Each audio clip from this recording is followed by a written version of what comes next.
तो ये याद कर लेना ज़रूरी है कि जीवन का उद्देश्य क्या है, क्योंकि जीवन का उद्देश्य तो व्यक्ति भूल करके ही बैठा है। और जो दुखद बात है कि जिन कारणों से भूल के बैठा है वही उसको मिल गए होते तो कोई दिक्कत की बात नहीं है। आदमी परमात्मा को भूलता है, परमेश्वर को भूलता है, ईश्वर को भूलता है, अध्यात्म की संभावनाओं को भूलता है ताकि संसार मिल जाए। राम को भूलता है कि माया मिल जाए, पर माया ही मिल गई होती तो क्या बड़ी बात थी। माया भी कहाँ मिलती है। आदमी जिंदगी भर अपने जीवन को भटकाता है, उसके पीछे भागता है, जिंदगी भर कामनाओं के पीछे भागता है, अंत में मिलता तो कुछ नहीं है। सिकंदर के भी जाने का वक्त आया तो उसने यही कहा कि साहब मैं कल चला जाऊंगा जब, तो मेरी मुट्ठी को खोल देना। सेनापति ने कहा क्यों? उन्होंने कहा दुनिया को पता चलना चाहिए कि वो सिकंदर जो ज़िंदगी भर पैसों को पाने के लिए दौड़ा, जब गया तो खाली हाथ गया। ऐसा कोई कफन नहीं बना दोस्तों जिसकी जेब में, जिसके अंदर जेबें हों, आप लेकर के कुछ लेके जाओ। ऐसा कोई बैंक का कार्ड नहीं है, ऐसा कोई एटीएम का कार्ड नहीं है कि जहां आपको ये कहा जाए कि आप पैसा तो यहाँ डालो पर स्वर्ग में जा कर के निकाल लेना। ऐसा नहीं, ऐसी कोई स्कीम नहीं है जहाँ पर इंसान डाले यहाँ पर निकाले वहाँ। सिर्फ एक ही स्कीम है भगवान की जो अनंत काल से चली आ रही है। आप यहाँ पर शुभ कर्म डालते हो और उधर भी शुभ कर्म निकालते हो। आप यदि बुरा कर्म यहाँ डालते हो तो उधर बुरा कर्म निकालते हो।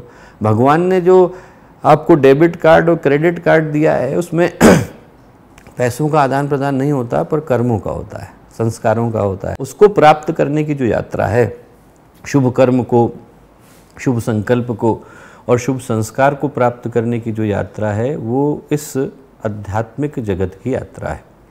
और आज उसी विषय पर हम लोग चिंतन करके देखते हैं कि इस मनुष्य के जीवन में हम लोग किस कारण से अपने जीवन को, जीवन के उद्देश्य को, जीवन के ध्येय को प्राप्त नहीं कर पाते हैं। व्यक्ति मनुष्य के जीवन का उद्देश्य तो भूल करके ही बैठा है, पर जो जीवन की यात्रा है वो जिस कारणों से भूली जाती है वो भी व्यक्ति को नहीं मिल पाता। शरीर जिसके सुख भोगों की प्राप्ति के लिए, कामनाओं की प्राप्ति के लिए व्यक्ति दर दर भटकता है, वो वही कहाँ से सुखी रह गया है। हर शरीर के अंदर रोग इतने हैं, तकलीफ़ें इतनी हैं, कष्ट इतने हैं, मन के अंदर परेशानियाँ इतनी हैं, दुख है, टेंशन है, बेचैनी है, ईर्ष्या है, क्रोध है, प्रतिद्वंदिता है, प्रतिस्पर्धा है, भावनाओं के अंदर कुंठा है।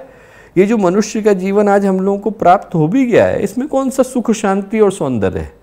कम से कम आदमी यदि जानवर बना होता, भैंस बना होता, तो कम से कम चैन से एक जगह पर घास खाता और ज़रूरत पड़ती तो कुछ और काम करता।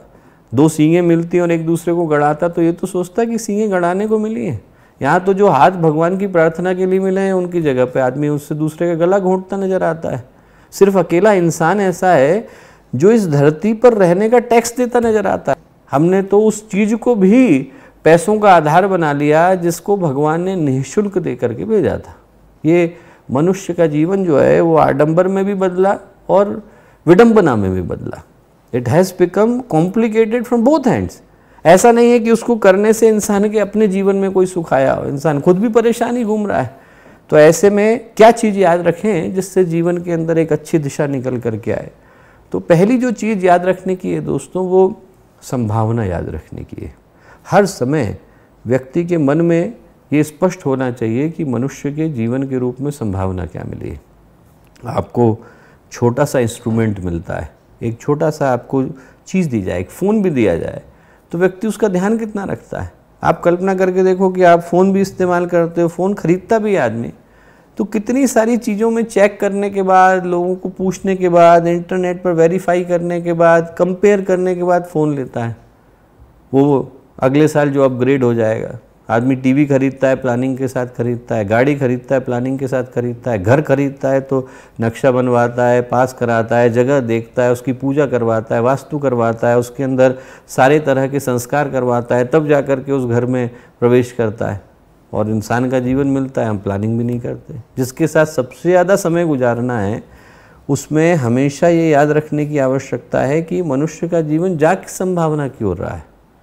और जब व्यक्ति के मन में, चिंतन में स्पष्ट होता है कि हम इस मनुष्य के जीवन में प्राप्त क्या करना चाहते हैं, तो उसमें भ्रम के, भटकावे की, भूल की, भ्रांति की गुंजाइश नहीं रह जाती। उसके अंदर से आप वो सारी चीज़ें प्राप्त कर सकते हैं जो प्राप्त करने की संभावना आपके पास है। कि जो मनुष्य का जीवन है उसकी संभावना को स्मरण करना हम लोगों का पहला कर्तव्य है। भूल जाते हैं हम लोग, इसके अंदर की जो संभावना है वो हम हमेशा भूल जाते हैं।